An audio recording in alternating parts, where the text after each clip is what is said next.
Now we got our special guest, the guy who we want to talk about, not Mike Chiari. He stinks. Michael Elgin, Ring of Honor star Michael Elgin. How you doing, buddy? I'm good. Yourself? Okay, listen, we can't complain, man. Listen, we had you on 1 week prior to Showdown in the Sun, okay? You promptly went out and had a 5-star match, okay? Now, we talk about it, we joke about it. We've had Roderick Strong came on. He went out and won the TV title.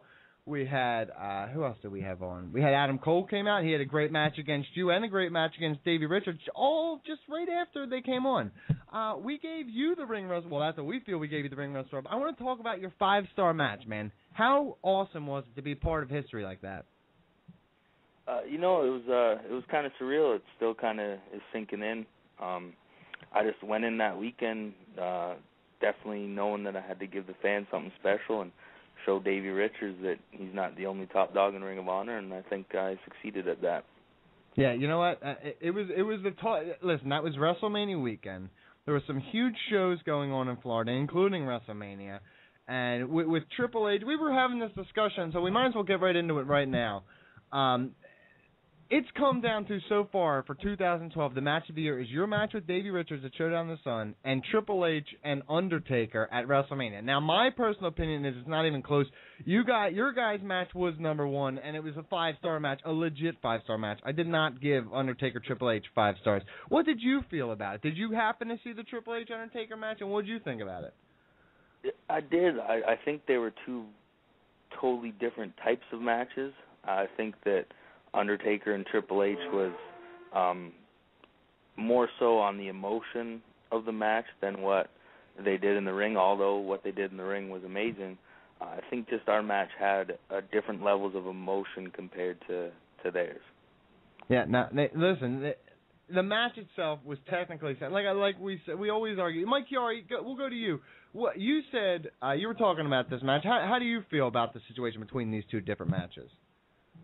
Well, my personal feeling is that the Elgin and Richards match is a much better work match in terms of in-ring work. I don't think there's really any denying that, and I think that ROH allows its guys to maybe do more in the ring than WWE does.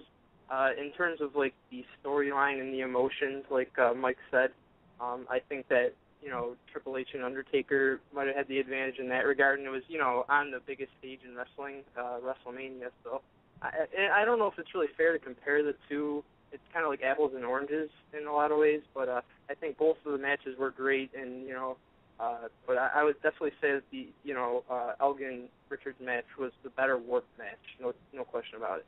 All right, and listen, Michael Elgin, you also are coming up with Breakout Star of the Year. You've been around for a long time now. You're a veteran of the scene, even though you're still really young. What do you feel about people talking about you in a 5-star match now, and you as a Breakout Star of the Year? Your star is really rising, man. What do you think about all this? It just feels good because, as you said, I've been around a long time, and it just shows that all my hard work and dedication to everything has really, came through and meant something now.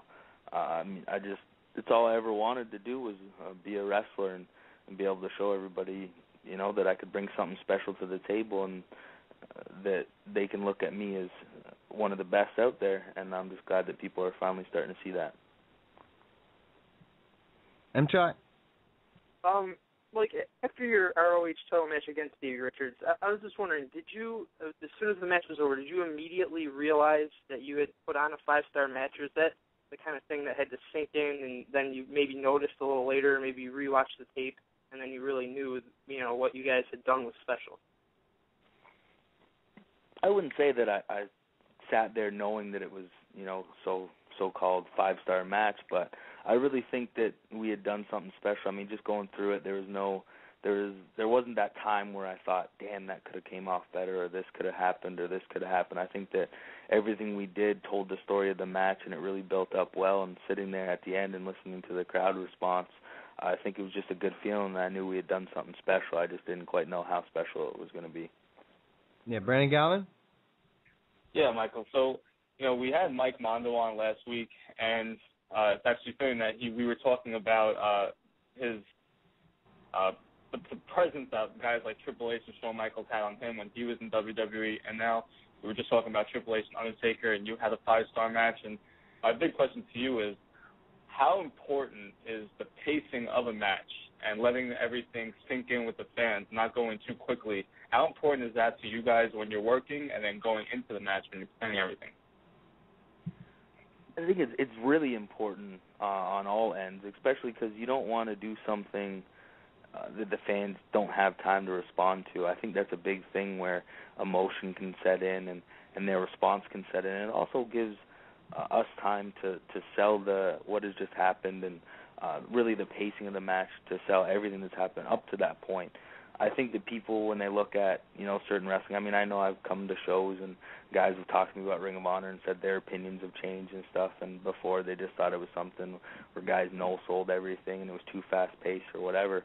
But I think really if you look at the pacing of especially the main events now, everybody does a lot of moves, but they mean something. They're very calculated in where they place the moves, and not only that, how they respond to those moves. So I think the pacing is a really big thing on showing people that it's not just all about moves and moving fast and no-selling. It's really about how you do it and how you let the fans react and how you react to each one.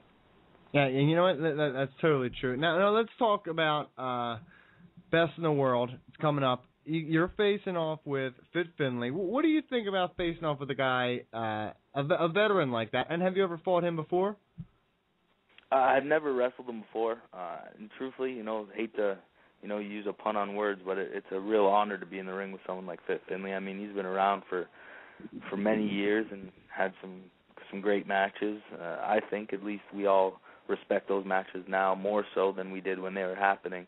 But I mean, just going back and watching him, he was on the ball, every time you saw him, even when he first came into WCW back in the early 90s and everything, and it's just really it's a treat to share the ring with someone like that. And then, I mean, his style and my style, I think they're going to mesh well, and I think it's going to be a war. M-Chat? Yeah, on Friday, you guys have a card, and you're taking on Jay Lethal, and I was wondering what your thoughts are on him, and if you think that he's the type of guy who can complement your skills well, and maybe you can have a similar type of match that you had with Davey Richards, albeit, maybe you won't get as much time or anything like that, but you think that you can put on, that type of match with a Jay Lethal?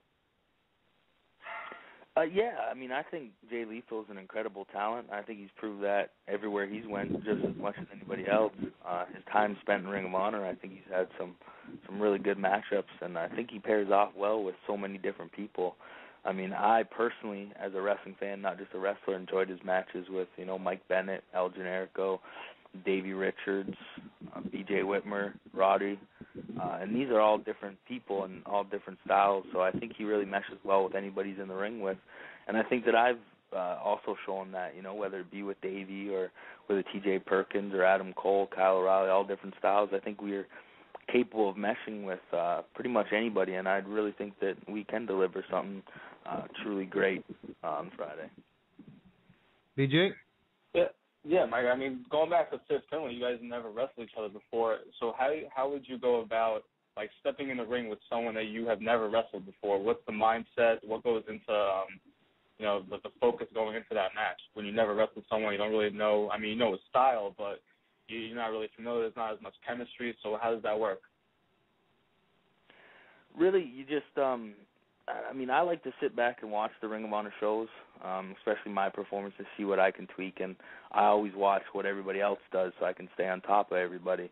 And just knowing what somebody else does, I know what can mesh well with them and what I can do to not only mesh well but come out on top. I mean, that Ring of Honor World title, I didn't get to win it back at WrestleMania weekend, but seeing Kevin Steen walk out of my hometown with it kind of pissed me off, so I got to get back to that. So a win is definitely what I'm looking for, and I just want to produce the best matches possible so fans keep watching and fans keep supporting. Well, what's the rest of the 2012 over? You still got all of 6 months left. You got a few big shows. Do you feel like the gold will be around your waist by the time 2012 is out? I do. I definitely think so. I mean, as I said, it pissed me off watching somebody else walk out of my hometown with a belt that I want and I think should be mine. So that's definitely my goal for the rest of 2012 is get some wins and get back to that title. And if that doesn't work, well, I still have my survival of the fittest title shot that I can cash in. That's 100% true. Now, if there's anybody you could face besides Kevin Steen for the title, if tomorrow they're just making up a card and you can pick anybody on the roster or anybody period, actually, who would you pick to face? Well, anybody period? Yeah, well, let's do two. Let's do current Ring of Honor guy and then any guy, any indie guy, any WWE guy, any guy. Right now, I think I'd want my rematch with Davey. Yeah, I would want that too. Another 5-star match. You could put him on, do it again. Yeah, I'm hoping. Also, losing to him, I got to get that win back. That's something that I feel maybe I even might need to do before I get my title match with Kevin Steen. I think I need to show that I can beat Davey Richards. And outside of Ring of Honor, the top two right now I think would be either Sakimoto or Pac. That's awesome. Now, listen. If you and Davey Richards do go at it again, now if I'm not mistaken, he has one shot at the title against Kevin Steen. So that means if he doesn't win against Kevin Steen at Best in the World, that means you could have a shot basically the next month. Am I correct? Yeah, absolutely. I mean, whether he wins the title or not, I definitely want another match with Davey before I step in the ring with Kevin Steen. M-Try? Yeah, you've been a part of a faction for pretty much your entire time in ROH, being managed by Truth Martini. And I know that managers really aren't as big as maybe they used to be in the wrestling business. And a lot of the guys, the top guys now kind of branch off on their own. And I was wondering if you think that you'll have to branch out on your own in order to reach that championship level, or do you think that you can, maintain, where you currently are and still win the title? I definitely think that I can just stay with Truth Martini in the House of Truth and win that world title. I think they also realize now that when they step in my way, bad things are going to happen if they're still in that path when I'm getting to something. So as long as they stay clear of me when that world title is in the picture, then we're fine. I don't have to leave them behind. Brandon Galvin?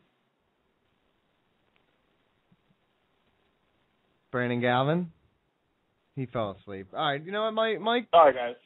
On you. Sorry about that, Jesus Michael. Christ. When you See, go that's back the kind to of Toronto, professionalism we have. When you go back to Toronto, Mike, do you feel added pressure in the ring, or do you feel more comfortable in your hometown? That's hard to say. I mean, I think, especially with Ring of Honor, there's always pressure. I feel they have one of the strongest locker rooms in wrestling, no matter what anybody says.